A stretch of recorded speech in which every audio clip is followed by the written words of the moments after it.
So for the GMO report, there are 4 chapters that I ask you to read. The first chapter is a general chapter kind of going through the kinds of things that we talked about in class that were having to do with genetic engineering, what genetic engineering is, how it works, et cetera, et cetera.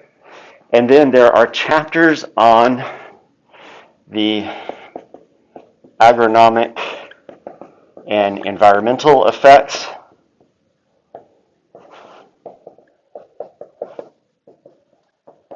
There's a chapter on the health effects. And then there is a chapter on the social and economic effects.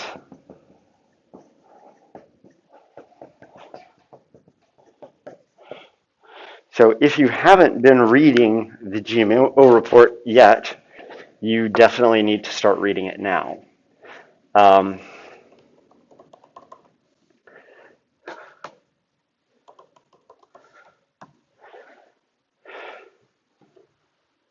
Still nothing.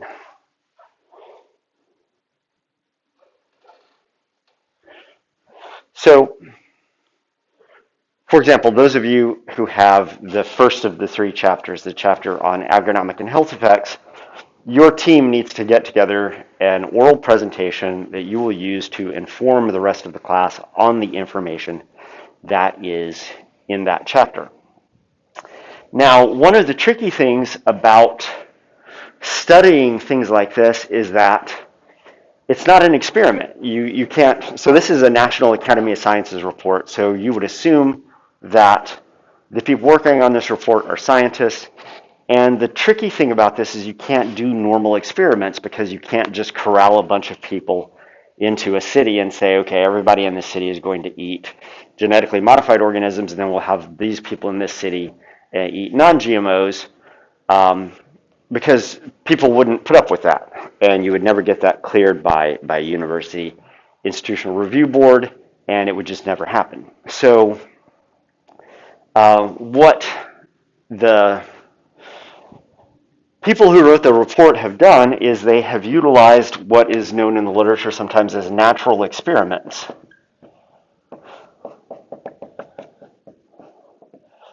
As a matter of fact, do you guys follow the Nobel Prize awards? Nobel Prize. Alfred Nobel, the inventor of TNT, put a bunch of money into a trust, and every year it gives out about $1 million apiece to people who win Nobel Prizes. They have Nobel Prizes in chemistry, medicine and physiology, literature, obviously the Nobel Peace Prize you've heard of probably. They also have a Nobel Prize in economics. Do you guys know what the Nobel Prize in economics was awarded for this year? Yeah. Work on the minimum wage, but it wasn't necessarily his work on the minimum wage specifically. That happened to be where he did this first, but it was, he worked on the minimum wage using natural experiments. So when was it? Back in the 80s, I think it was. New Jersey was going to be raising its minimum wage, while Pennsylvania, right across the river from New Jersey, was not going to be raising minimum wage.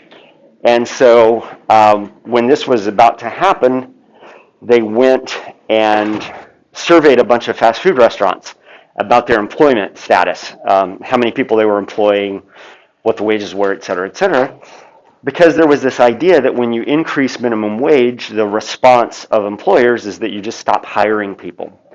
And so in New Jersey and Philadelphia, if you've ever been to Philadelphia, right across the river is Maple Shade and Camden and a bunch of communities there in South Jersey. And so it kind of set up a natural experiment. Something was happening on one side of the river and it wasn't happening on the other side of the river. They surveyed a bunch of fast food restaurants. They looked at employment before the minimum wage went into effect and after the minimum wage went into effect. And what they found was that employment wasn't affected at all by the minimum wage that was higher in New Jersey and was lower in Pennsylvania.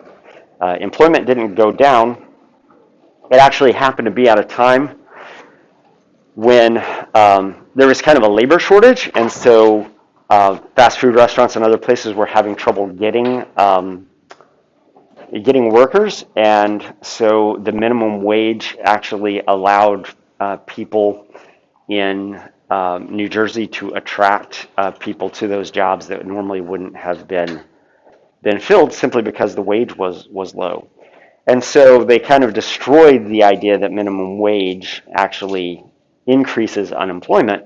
But the reason that they got the Nobel Prize was because they did it through this process called a natural experiment. And so in many cases, the authors of the National Academy of Sciences report examine the effect of GMOs not by doing a formal experiment, but by doing natural experiments. For example, comparing the United States with England, for example. England prohibits genetically engineered organisms in their food supply. The United States does not. So you can look at those two countries and say, are these two countries different? Not because it was a planned experiment, but because one country decided to do one thing, another country decided to do something else. Another way in which they handle these things is by doing before and after experiments. They look at the trend of something that is happening before an event happens, and then they look at that same trend after that event has occurred. And so you can look at, for example, crop yields before genetically engineered organisms were in the crop mix, and then you can look at yields that happen after genetically engineered organisms were in the mix, and you can see if those trends have changed over time. And so the authors of the GMO report utilize these natural experiments, before and after experiments, and then comparing, in this case, two countries that have very different policies with regard to genetically engineered organisms. So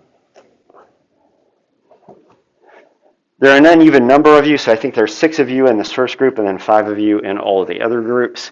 So your names are there. 2 weeks from today is when we will start. So this is also in there, if you read down to the bottom. 2 weeks from today, we'll start oral presentations, and we will take them in this order, the same order that they are in the report, so you kind of know what's coming. Requirements are that you make an oral presentation.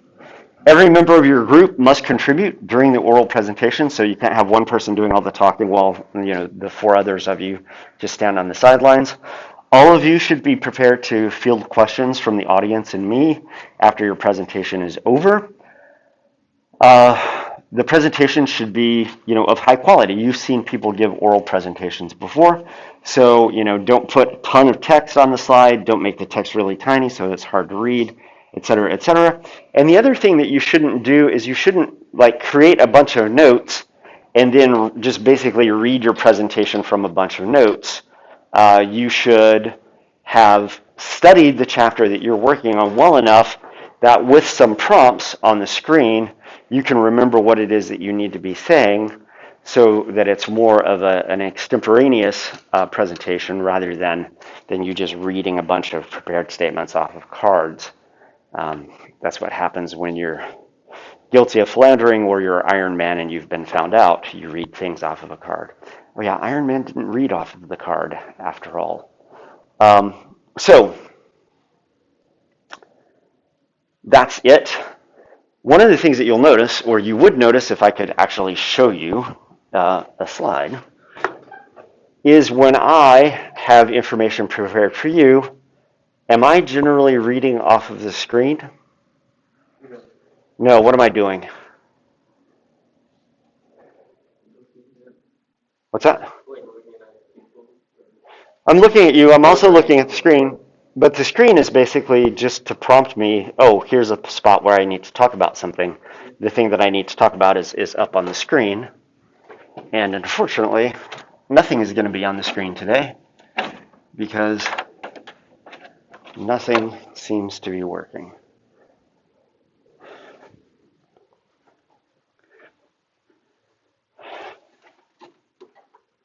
La, la, la, la, la. Well, let's try this.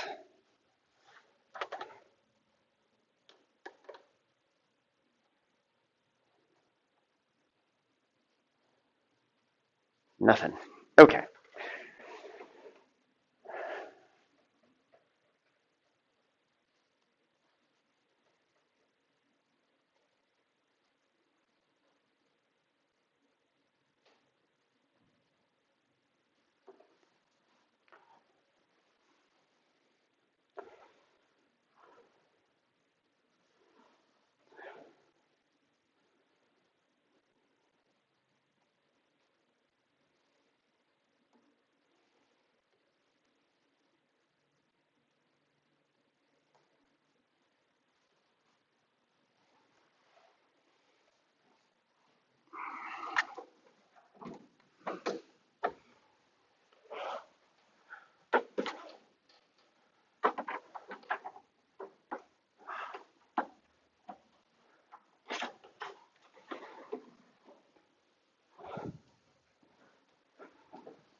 Yeah, something is definitely wrong here. I'm going to power this off and power it on. See if that changes the equation. Okay, so I've added some things to this week's thing on Moodle. So if you're on Moodle, go to Moodle. There's one more little section of science that we still need to do before we can finally bid science adieu for the semester. And that information has to do with nutrient cycling.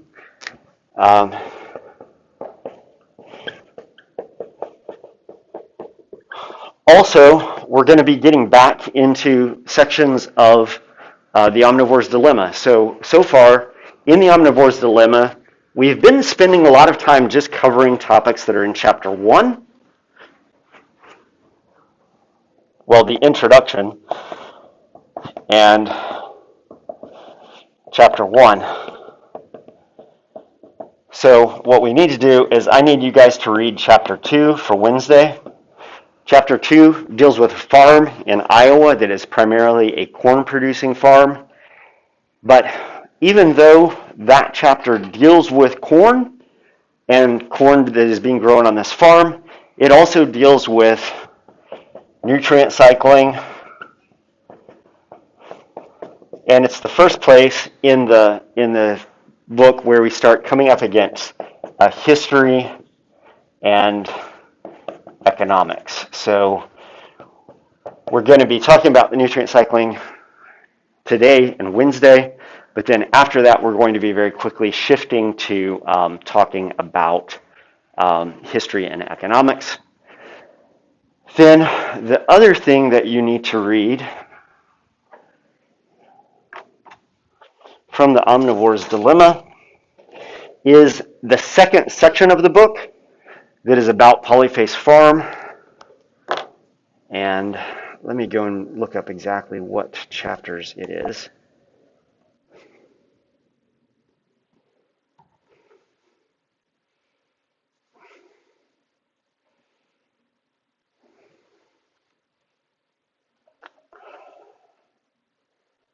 Okay. Now nothing is working on my computer.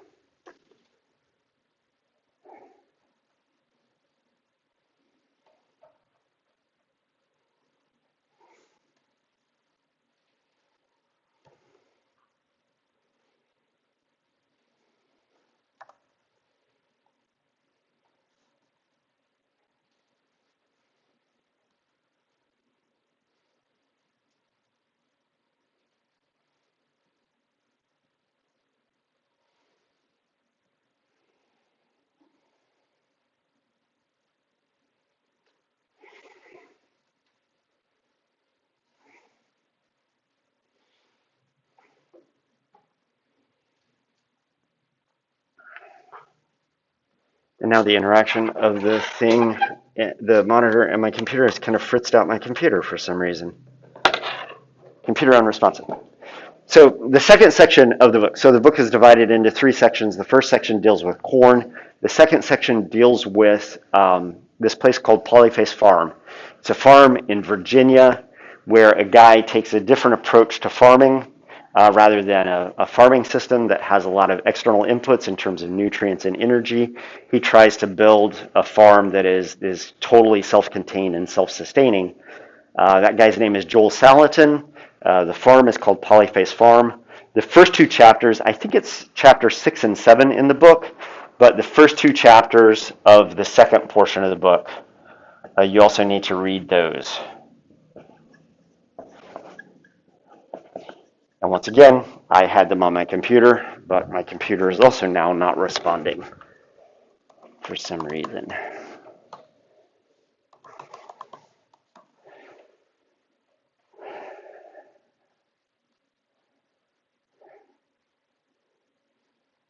It's back.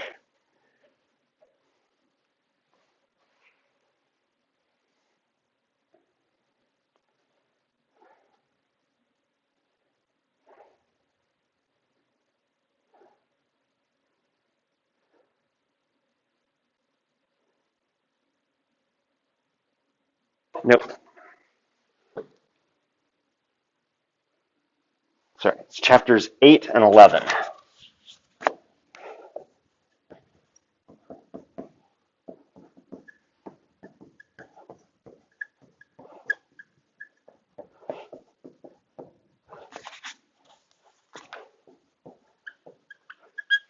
We're probably going to be getting to this section, chapter 2, at the end of the day on Wednesday and Friday. We probably won't be getting to the next section, chapters 8 and 11, until Monday, more than likely. So start reading ahead, and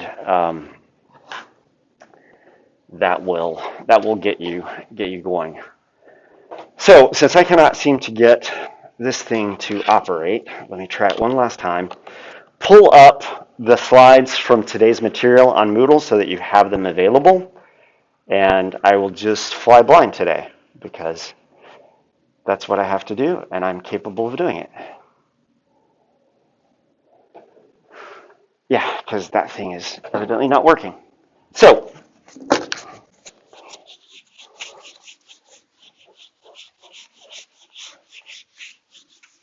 questions about what's coming up? Okay. Let's think back about photosynthesis again.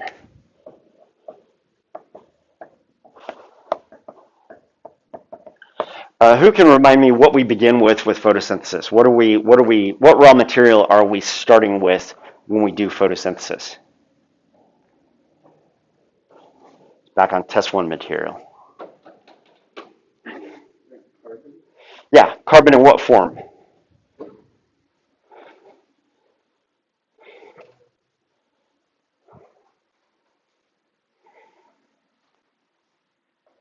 Anybody else? Carbon dioxide, yeah, good.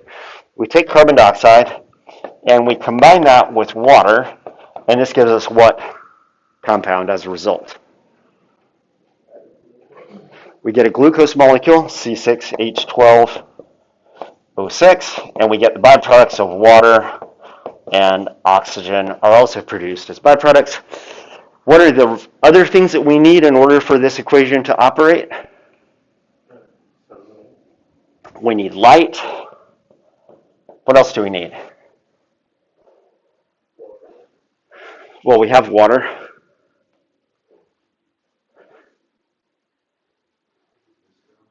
We need rubisco. What else do we need?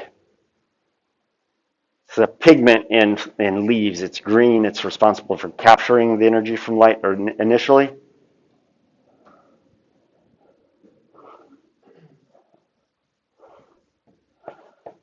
Chlorophyll is that enzyme. So carbon dioxide,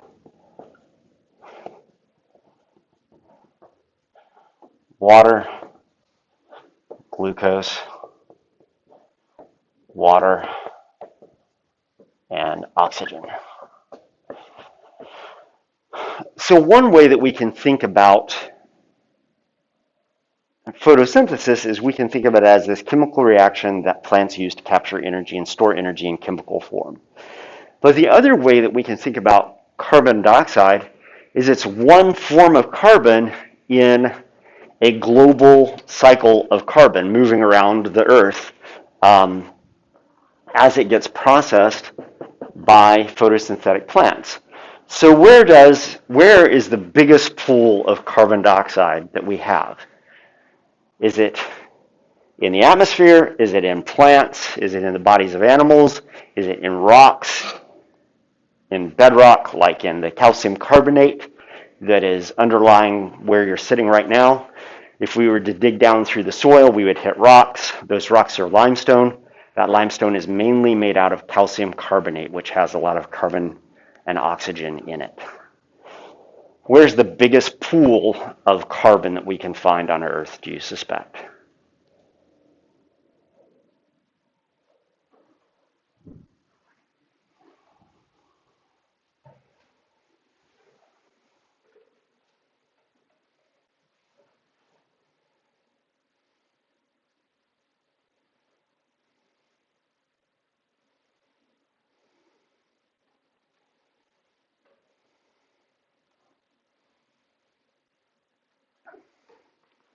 How much limestone is out there?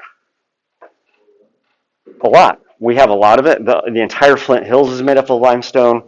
Big chunks of Missouri are made up of limestone. Limestone is this ubiquitous rock. We use it in building materials. It's so common. So people build houses out of limestone. You build municipal buildings. Courthouses are all made out of limestone. So if you want to think about kind of where carbon is, there's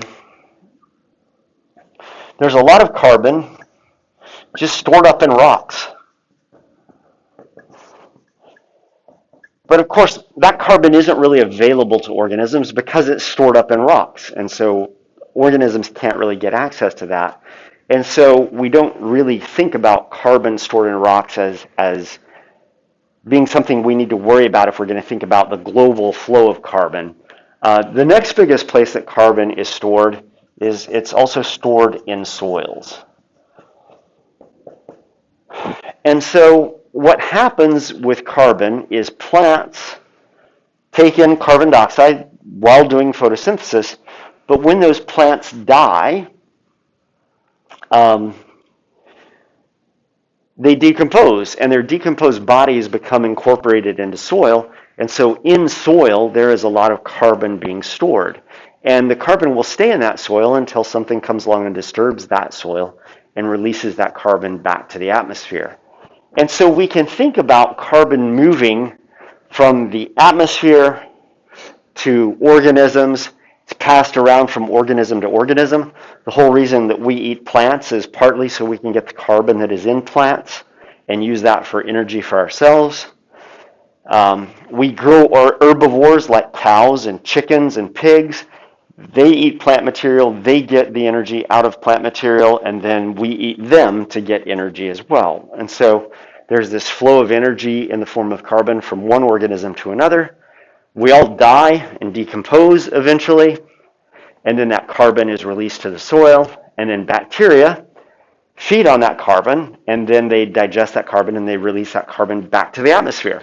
And then that carbon dioxide in the atmosphere is picked up by plants. Plants use it during photosynthesis. Animals eat plants. Animals eat other animals. We all die. It all goes back into the soil. And so there's this cycle of carbon, which we'll get into in more detail. But carbon is just one type of nutrient that we can think of. What are other things that we need to think about in terms of nutrient cycling? You guys remember from earlier in the semester I told you about the 4 major molecules that all organisms are composed of? Glucose is in one class. Glucose is a type of carbohydrate.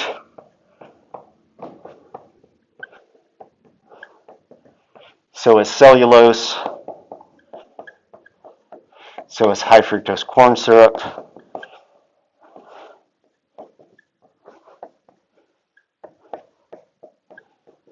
All of these are carbohydrates. They're good for storing energy. They're mainly made up of carbon, hydrogen, and oxygen. They're called carbohydrates because they have a carbon and then they have a water molecule, essentially, is their chemical formula. In addition to that, what are the other big classes of compounds that organisms have in their bodies? We've talked about them also in more detail when we were talking about genetics.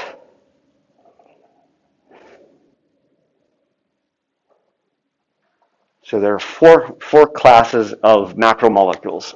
This is one of them. Proteins would be another one.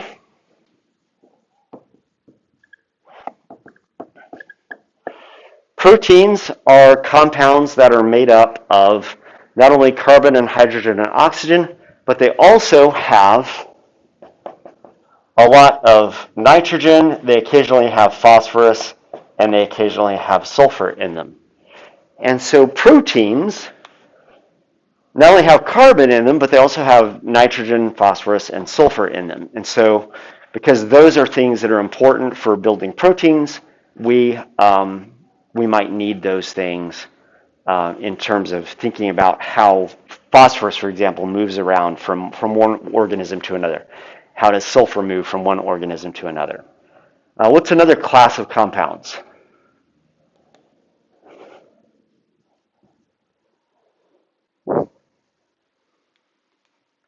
In order to make a protein, what do we begin with?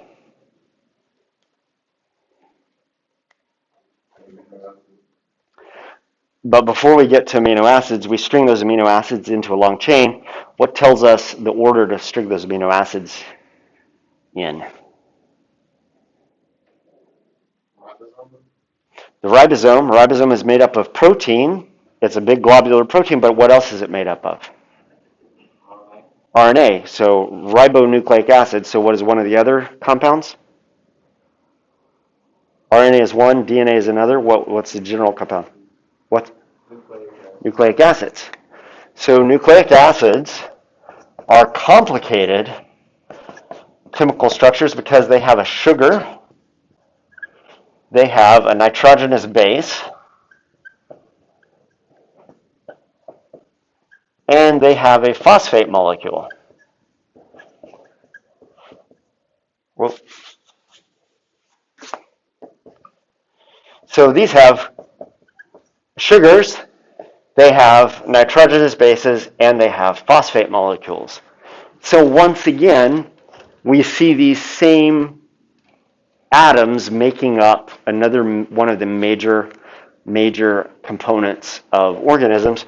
What's the last one of these? And we've talked almost not at all about these whatsoever. It is fats, lipids. Lipids are fats and oils.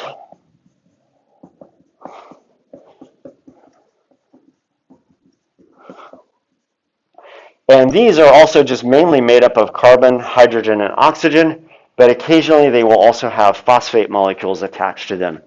So the cell membrane that goes around your cells is made up of a phospholipid. It's basically a lipid molecule where one of the fatty acids has been replaced by a phosphate molecule.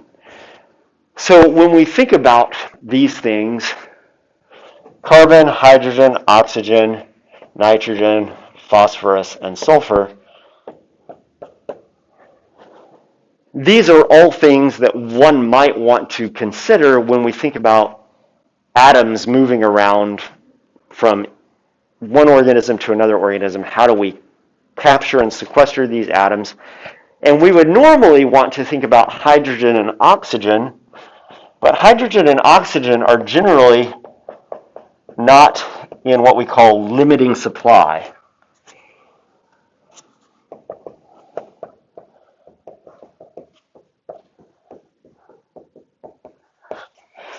Hydrogen is really common because water is everywhere. Oxygen is really common. It's the second most common gas in the atmosphere. So normally organisms aren't having to work very hard to get a good supply of hydrogen and a good supply of oxygen. Those things are super abundant. But carbon limits the growth of plants. Because it limits the growth of plants have created over evolutionary time, they've created adaptations that help them gather carbon. That's basically what photosynthesis is. Nitrogen is limiting. If you add more nitrogen to a crop, that crop is going to grow better. Corn happens to be a high nitrogen requiring crop. And so you see in the springtime, in farmers' fields, you see these anhydrous ammonia tanks laying out in the field, these white tanks with hazardous labels on them. And that's ammonium nitrate, and they're using that to basically inject it into the ground to get more nitrogen to their corn crop. Farmers rotate soybeans with corn. They'll plant corn for 2 or 3 years, and then they'll plant soybeans for a year or two, and then they'll go back to planting corn. And it's because as they plant corn, the corn depletes the soil of nitrogen. Soybeans are a type of plant that fix nitrogen. They take nitrogen out of the atmosphere and they convert it into usable forms of nitrogen. And when the farmer plows those soybean plants under, it adds that nitrogen back because nitrogen is normally limiting in soils. It limits the growth of plants. Phosphorus is limiting.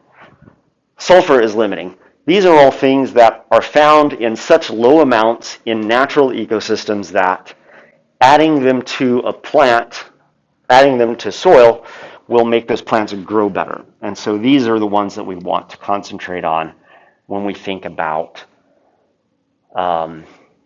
nutrients moving through ecosystems. So one of the simple nutrient cycles that we have is actually the carbon cycle. So here at the beginning of this presentation, there are a series of slides that go through each of these subgroups of major biological molecules.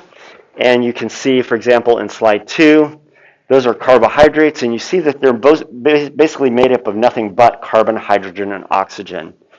And then when you get to slide 3, these are lipids on slide 3. You can see a standard lipid that has 3 fatty acid chains grouped together. Then on the right-hand side of that slide, there is a phospholipid that has 2 fatty acid chains and a phosphate molecule at the top of it. You see on slide 4, these are proteins. You can see the three parts of it are the amino group, the carboxyl group, and the central carbon. And then there's a side chain. And all proteins have an amino group and a carboxyl group, and they only differ in the side chain. But the side chains can be quite variable.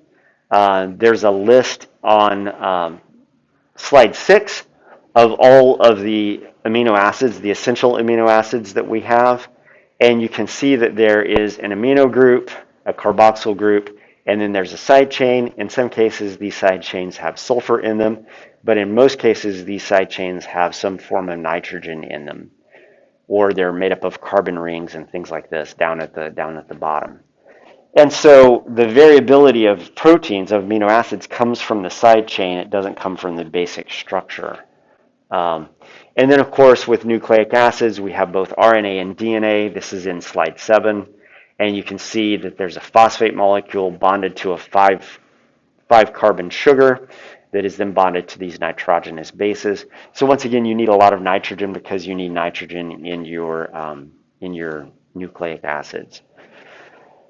So that beginning of the presentation that I can't show you because for whatever reason technology is not cooperating, those are all the major macromolecules, and these are the things that we're going to concentrate on when we think about nutrient cycling.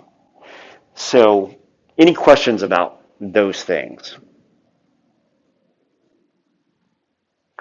On a test, I might give you a chemical structure of a amino acid, and what I would basically do is I would ask you what major class of compounds does that belong to. I might give you a lipid, and I'll ask you what major class of compounds does that correspond to, et cetera, et cetera.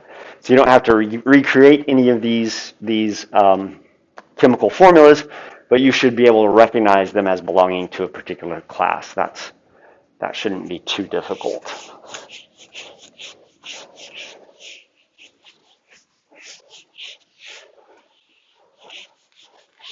So when we start thinking about how atoms move around in the world, we can think of atoms residing in pools, and when they move from one pool to another, those movements are called fluxes.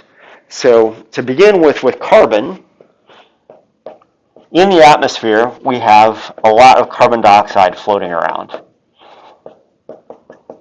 in the atmosphere. So you can think of this as a place where carbon dioxide hangs out. Any place a molecule or an atom hangs out, we would refer to that as a pool. So the atmosphere here is a pool, and there are fluxes. There are movements of this carbon out of that pool into other pools. Another pool where we might find a lot of carbon just hanging out are in plants. What's the form of carbon that we find in plants?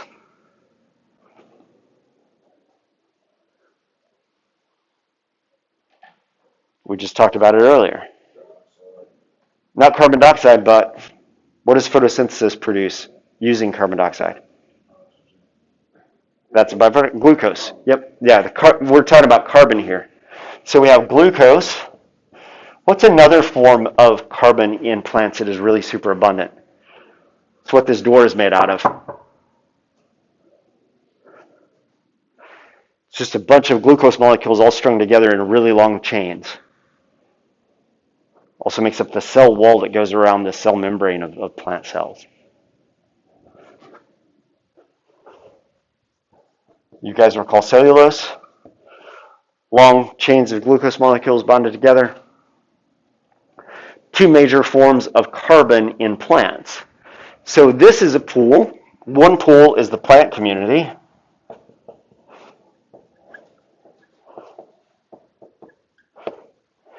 What's the flux that takes carbon from the atmosphere into the plant community?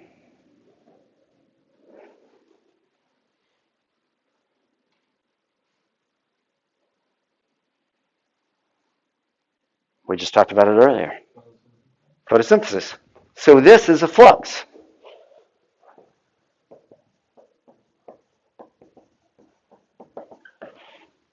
In this flux, two things are happening. The carbon is moving from the pool that is the atmosphere to the pool that is the plant community. But the other thing that is happening is that this flux involves a transformation of carbon from carbon dioxide to glucose. And so not only is this a flux, but it is a flux and it is a transformation. Because the carbon has changed forms. Still carbon atoms, but now it's carbon atoms bound up in carbohydrates rather than carbon atoms just floating around as carbon dioxide. Not all fluxes involve transformations, but a lot of times they do. Now what's going to happen to the carbon in these plants? The glucose in these plants?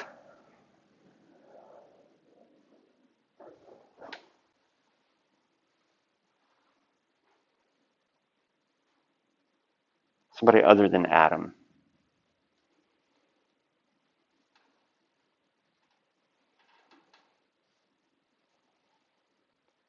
Once again, we mentioned this earlier. What happens to plants? Why do we grow plants? What's the majority of the reason that we grow plants? By who?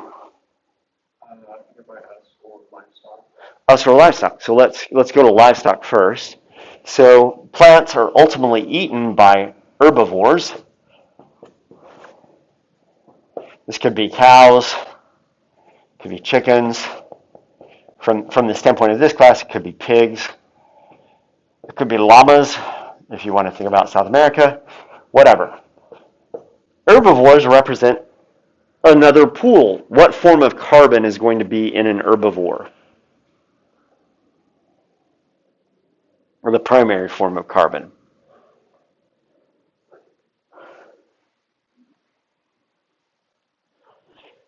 When we do cellular respiration, so remember that plants do photosynthesis. When plants do photosynthesis, they take carbon dioxide, they combine it with water to produce glucose, plus water and oxygen as a byproduct. There's also another chemical formula that you've been exposed to, where you begin with glucose. You add oxygen to it, and you get carbon dioxide and water out of the deal, but you also release all of that energy that is contained in glucose. Do you guys recall what that equation is called? Once again, back test 1 material.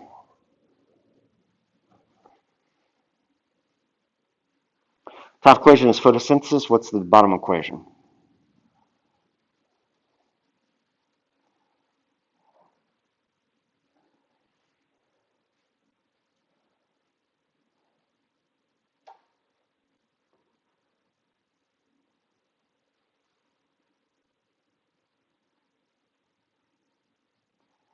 You've already forgotten test 1 material.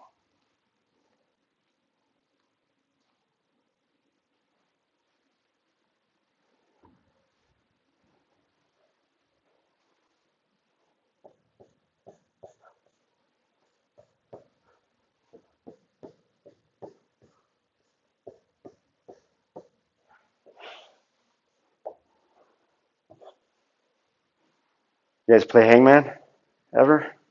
Give me a letter. What? C. Do you know what it is? It is cellular respiration. I didn't even get ahead.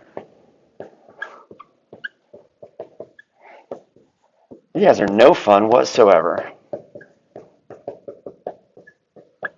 I never hang students in class. Cellular respiration. Cellular respiration is this process of taking glucose, breaking it down, and releasing the chemical energy that is in those bonds between carbon atoms and glucose, and then that's how we get the energy that we need to function. And so, why are herbivores eating plants? They're eating plants to get what out of those plants?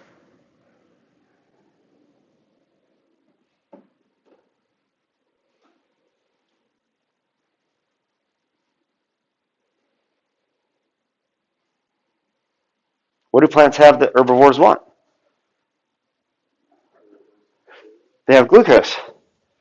Now, cellulose is usually not digestible by most animals, but cows, for example, have special bacteria that break down cellulose. And when they break down cellulose essentially to a bunch of glucose molecules. So the reason the herbivores are eating plants is they want glucose. So once again, that's the main form that we can think about carbon in herbivores. Now, do herbivores do cellular respiration?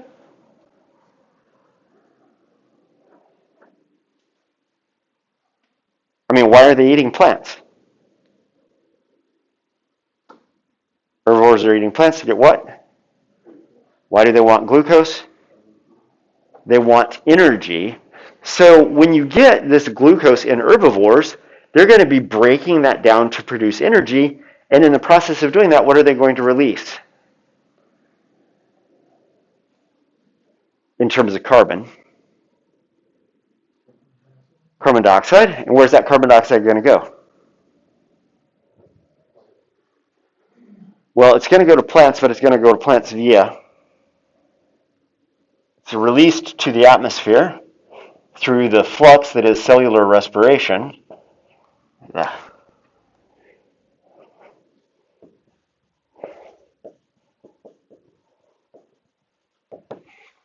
And then once it's in the atmosphere, it can be used by plants. Do plants do cellular respiration?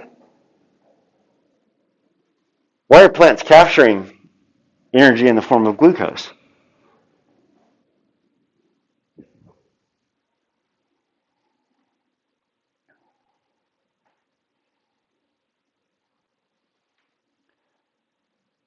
Glucose is how we store energy, right? And so plants are creating glucose so that this temporary supply of energy, which is sunlight, can be captured in chemical form and then be used at some later time period. So what are plants using the glucose that they themselves create for? They're doing cellular respiration also. They're getting energy from that glucose.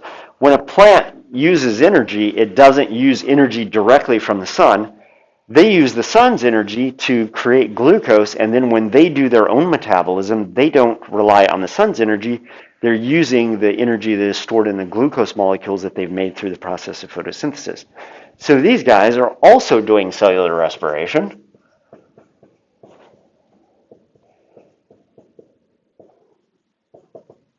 And they're converting that glucose back into carbon dioxide. Once again, these are two fluxes: cellular respiration from plants, cellular respiration from animals. Anything that lives, bacteria, fungi, you, me, plants, all the other animals, all of us break down glucose, and in the process of breaking down glucose, we gain energy and we release carbon dioxide as a result of that. So all organisms are doing this. That flux is also a transformation. So we have two fluxes now in this carbon cycle. One flux is photosynthesis, which transforms carbon dioxide into glucose. We have another flux, cellular respiration, that transforms glucose back into carbon dioxide. Fluxes are generally shown by arrows. And so here's a flux that we don't have a name for. What would be a good name for that flux?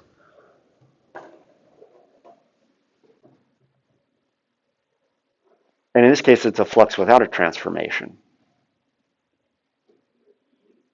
Okay, eating, that would be a commonplace word. A fancier scientific name would be the kind of eating where an organism eats a plant.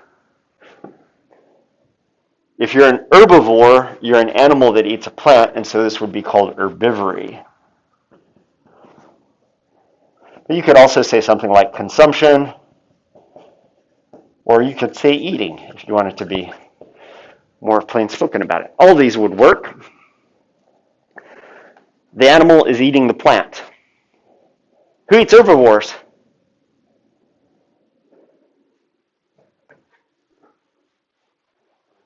Carnivores eat herbivores.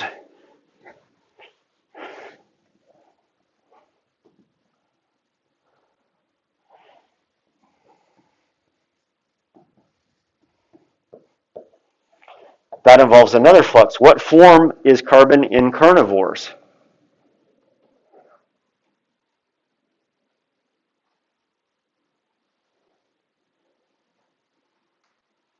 This should be getting easier over time. Not fat. So we do have some carbon in fats and things like this, but the primary form by which carbon moves back and forth. And the whole reason that we're eating the herbivore isn't to get fat out of it, it's to get what out of it? Well, food, but what specifically about food? Food is a tricky term, and the reason that I'm making the distinction, it's not a casual distinction. Food has both energy and nutrients in it, and so I want to distinguish between when we're getting energy and when we're getting nutrients, things like nitrogen and phosphorus and sulfur out of it. So what's the main reason that carnivores are eating herbivores? Nutrients partly, but more primarily they're interested in the glucose. They're interested in the energy. So once again, we can think about carnivores eating herbivores for their glucose. When they get energy out of glucose, what process are they going through?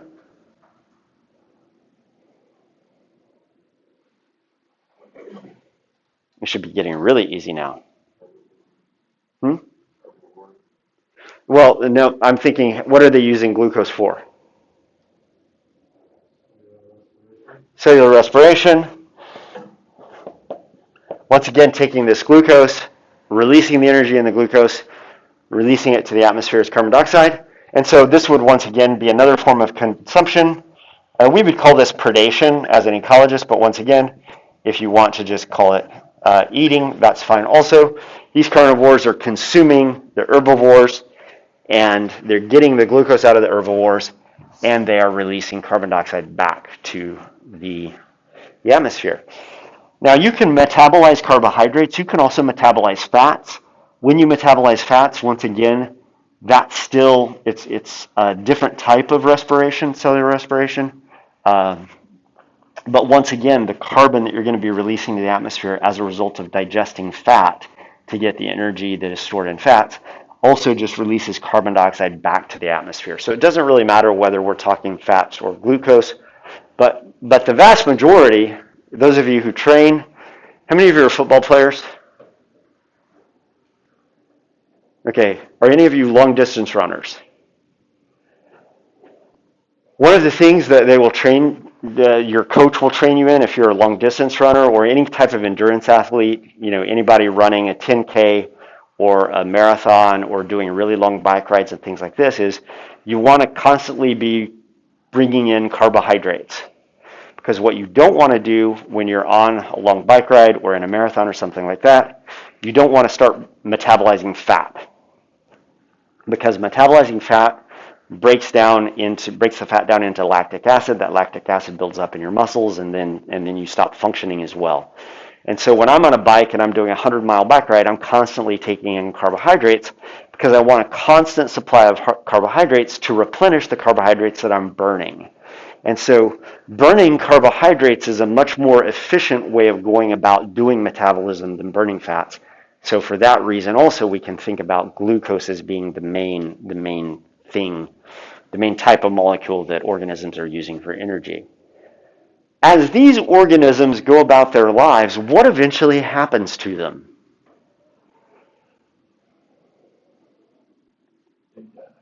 They all die. So we can think about these guys all hanging out on top of soil.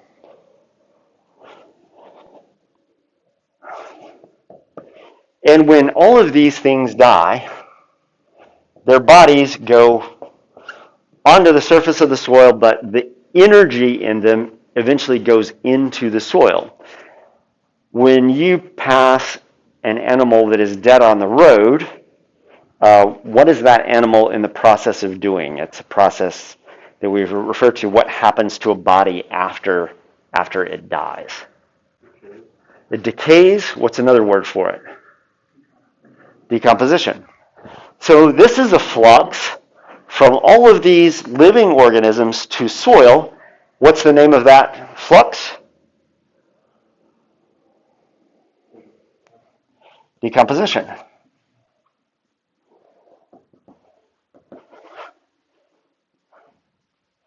Or if you ever watch crime shows, decomp. When the body decomposes and breaks down through, in some cases, just physical breakdown, what's the form of carbon that is now in soil? Is it carbon dioxide or is it still just glucose?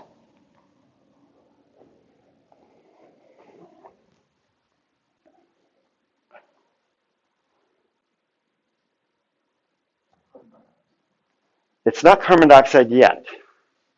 It's still glucose. Once that glucose is in the soil, what starts to work on that glucose? What's found in soils that do a lot of the getting rid of carbon that is in soil?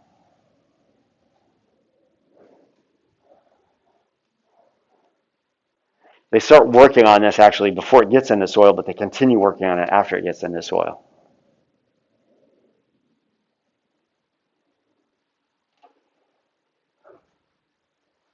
Little tiny organisms.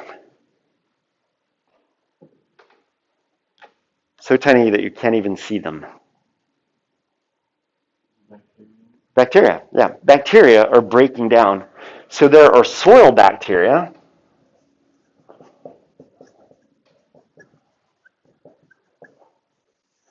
Do soil bacteria have a metabolism? Do they use energy? Are they alive? If they're alive, they're using energy. So soil bacteria are going to take the glucose, which we technically call soil carbon, but it's in the form of glucose. They're going to take this carbon that is in soil, and they're going to break that down. In this case, they're going to be using the glucose, and they're going to be transforming that glucose into carbon dioxide through, once again, cellular respiration.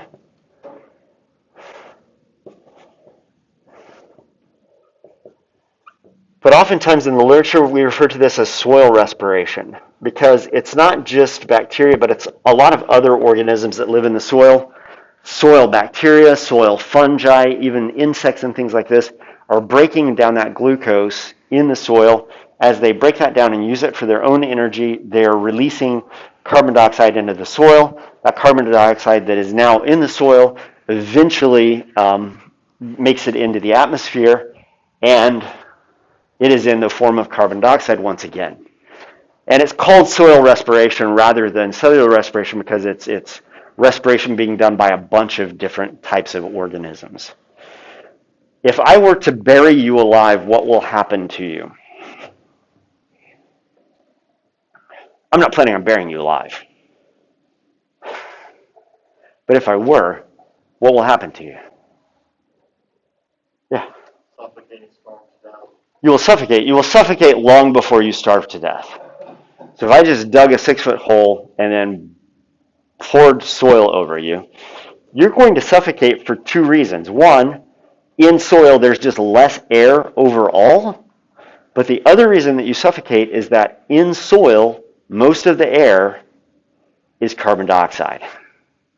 And most of the air in soil is carbon dioxide because of the action of soil microorganisms doing cellular respiration on the organic matter that is in soil and then releasing carbon dioxide. So while there may be air spaces, if you are ever buried alive, what's the first thing that you should do? Other than pray.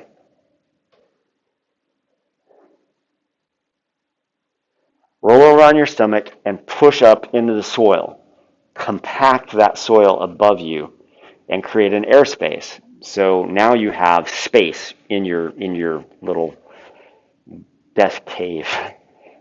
What you're doing is you're basically compacting the soil, you're creating airspace. There is going to be oxygen in that airspace as well, but that soil has soil organisms producing carbon dioxide, but also you yourself are producing carbon dioxide and consuming oxygen as you're in there. So the first thing you should do is create space for you to take advantage of what oxygen that is there. And then the next thing is to make a plan on how you're going to get out. But you have to do that before the combined effects of your own cellular respiration and the cellular respiration of all those organisms around you essentially suffocates you to death. So in this case, you're not dying because you don't have an atmosphere. You're dying because the atmosphere that you've created by creating space in there is becoming filled with carbon dioxide, and you will eventually succumb to that.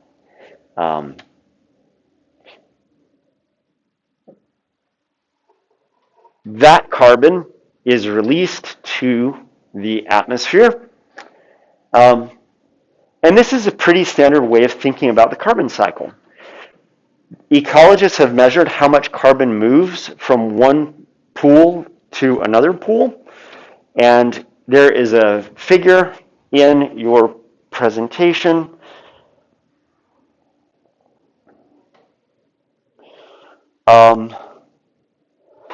Figure 14, so slide 14, there is a carbon cycle worked out for you. In that carbon cycle, what are some pools and fluxes that aren't included in this carbon cycle that we've drawn on the board? Okay, so fossil fuel consumption. So down in sedimentary rock, eventually there's a lot of carbon in soil. If you look at the numbers out in parentheses in the pools, then those numbers correspond to how much carbon is stored in soils globally. So this is a carbon model that is built for the entire Earth. And one of the things that you see is that soil carbon is 5 times 10 to the 15th grams of carbon per year. So that's 5 times 10 to the 15th. That's 5, 1, 2, 3, 4, 5, 6, 7, 8, 9, 10, 11, 12, 13, 14, 15 grams of carbon per year are found in soil carbon. That is a lot of carbon. Compare that to the carbon in the atmosphere, 760 times 10 to the 15th grams of carbon.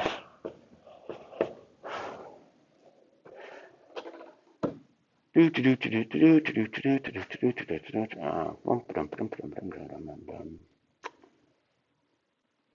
then when we look at fossil fuels, so fossil fuels are found down in sedimentary deposits.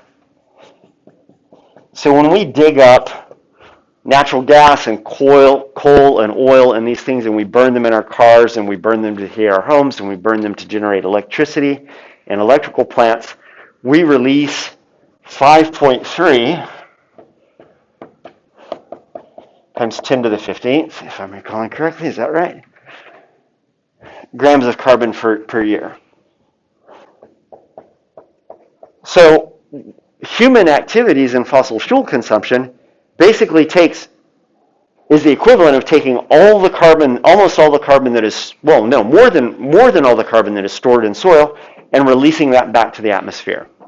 So if we took all the carbon stored in soil, digested it with microbes, and released it back to the atmosphere, that's the equivalent of what we burn in fossil fuels as human beings. So there are two ways of thinking about the carbon cycle. One is a carbon cycle with humans involved. The second way is to think of the carbon cycle with humans not involved. So humans involved versus humans not involved. So we're coming to the end of our time today. So what I want you to do for Wednesday, look at that figure for the carbon cycle, blot out those parts where humans are involved. Fossil fuel consumption, deforestation, land use change, things like that, and calculate what the balance of carbon is. How much carbon each year is being returned to the atmosphere, and how much carbon is being taken out of the atmosphere. And so create a balance for that. Is it a balanced flow of carbon? Is as much going into the atmosphere as is coming out of the atmosphere? Or is it imbalanced? Do that for the carbon cycle without humans, and then calculate that again for the carbon cycle with humans, and then see if it's a balanced equation or if it's an imbalanced equation. And if it is imbalanced, what direction is the imbalance? Is the imbalance that there's more carbon going to the atmosphere, or there's more carbon being stored in the pools in the ecosystem, in plants and animals and soil and things like that? Bring that to class at the beginning of class on Wednesday, and we'll pick this up. There's also going to be a chapter. I'm going to put a chapter on Moodle that deals with nutrient cycling, because the nitrogen cycle, which is the only other cycle that we'll deal with, is much more complicated than this. And as a result, it might be good to have a reference for you for doing that.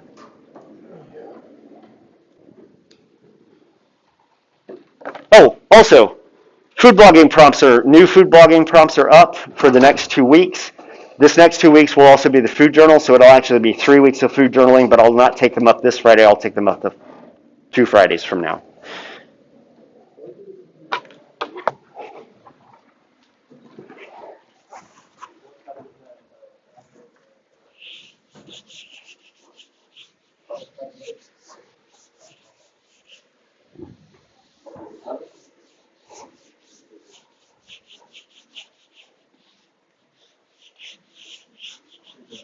Yes.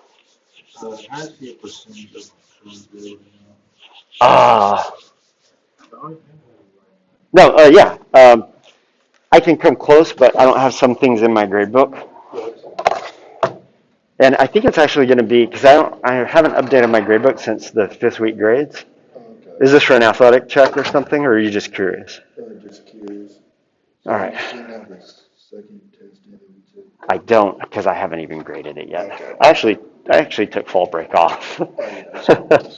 I hope you took it off too, although you probably had games and stuff. Did you guys have a game this weekend? Oh, yes, we did. I haven't been playing because Oh, okay. I have a back injury. Oh, really? Okay. I'm back this week, though. All right. How'd you hurt your back? Honestly, I have no idea, actually. I heard like in the middle of fall camp. Oh. And then my first game was coming around and he started like rushing me back.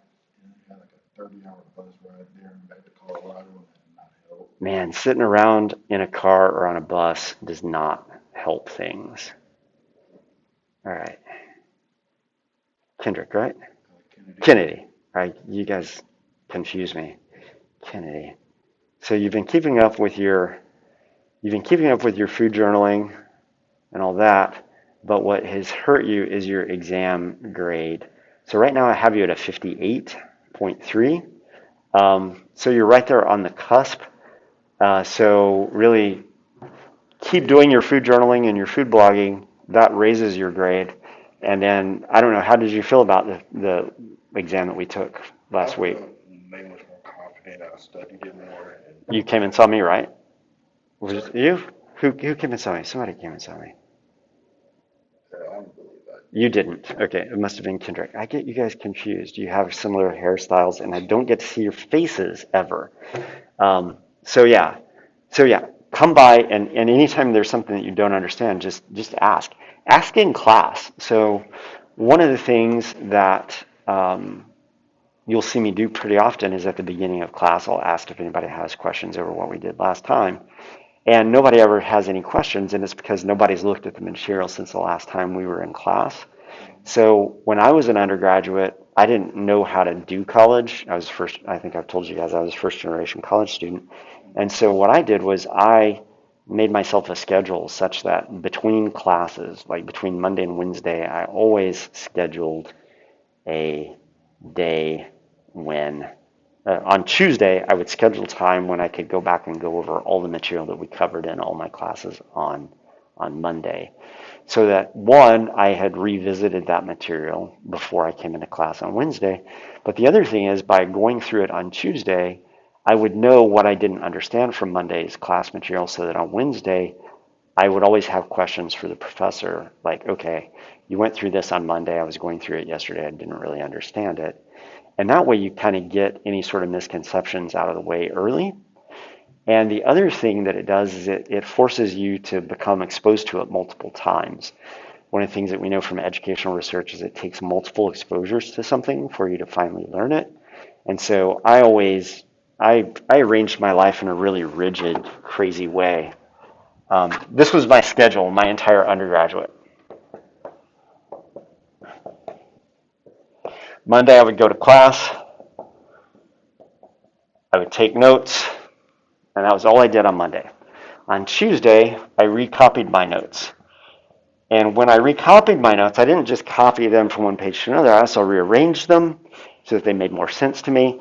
Also, if something referred back to something earlier, I would make references back. So today we talked a lot about photosynthesis, not because we're talking about photosynthesis, because that's one part of the carbon cycle. So today I would have, tomorrow while I was recopying my notes, I would have related those notes back to that section where we talked about photosynthesis at the beginning of the semester, and maybe copied some of those notes into these notes so that these notes are now more complete than the notes that I took in class. Wednesday, I go to class. Oh, and I recopied my notes, and I made myself a test.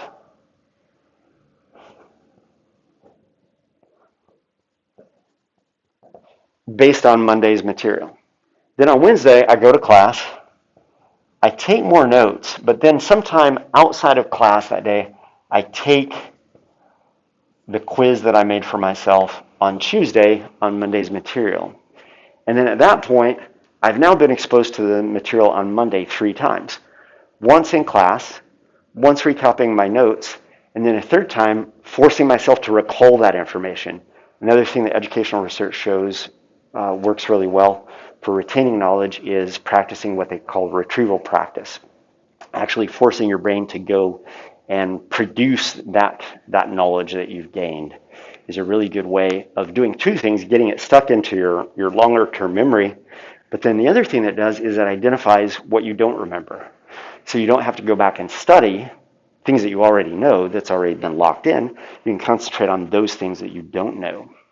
Then on Thursday, I recopied my notes. I make a quiz.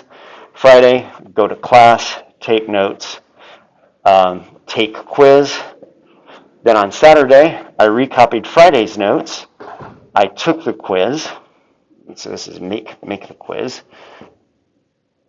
No, that's take the quiz from there. I would make the quiz here. And then on Sunday, all I have to do is take the quiz and then review those things that I didn't remember, because when I took the quiz, I couldn't remember things. And then by the time you get back to Monday, you have fully processed this week's material. Not only have you fully processed this week's material, each day that you went to class, you've revisited that material, or you've visited that material 3 times. In class, recapping notes and making out a quiz, and then taking a quiz. And inevitably, when I was an undergraduate, I would get to the night before the test, and I treated myself to dinner and a movie. I didn't have to study because I had gone through this thing on a really religious basis, and it was designed to make sure that every day I was coming into contact with all the material in my class from the previous day or so. And it's kind of a pain, and it takes time to get into a habit of doing that. But you play football, right? Yes, sir. Do you sit around all week and then show up on Saturday for the game, and then assume that you're going to go out in the game and perform well? Yes, sir. No, you don't. You practice on a daily basis. You practice on a daily basis because that daily practice helps you prepare